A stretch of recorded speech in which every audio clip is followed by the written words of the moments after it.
One fascinating aspect of religion in China is that I think that contrary to perhaps most other countries of the world, China is a country which has no single dominant religious orthodoxy or institution. And so that opens up an incredible space of freedom in terms of religious and cultural creativity that I don't know if it can exist in the same way in any other country. Because most other countries have one single dominant religious tradition around which other minority traditions have to define themselves and find their place as little minorities in relation to the dominant majority religion.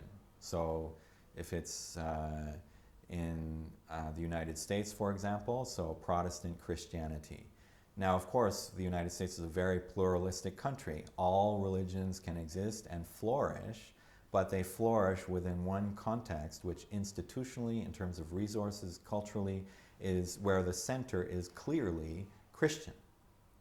And that's in a very religious country such as the US. But even in a non-religious country, such as France, where very few people are practicing religionists, but culturally and institutionally, we are in a situation that is dominated by the Catholic Church.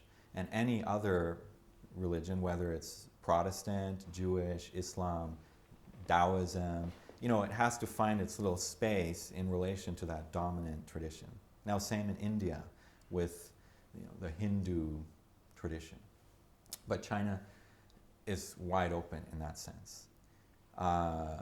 Institutionally, the Chinese religious traditions have actually been historically very weak because the state has always ensured to keep them weak.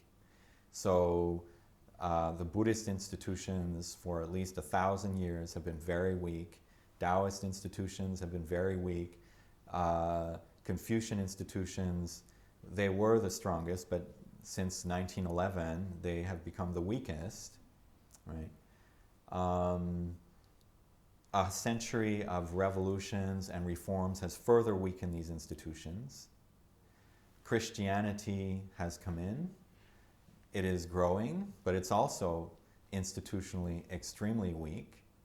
So, and it's institutionally very weak, but it has contributed enormously to, far beyond the numbers of Christians, to the evolution of modern Chinese culture in terms of education, healthcare, social services, so many institutions that the Christians created in China in the early 20th century, not to mention the influence of Christianity on the elites, on the modern elites of China in the early 20th century again.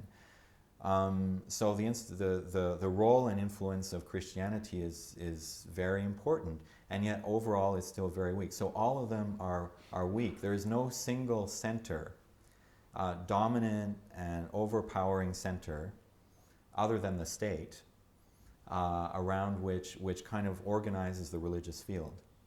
And since the state doesn't have real religious authority, so it means that there is, at a cultural level, there is a level of freedom, in a sense, in China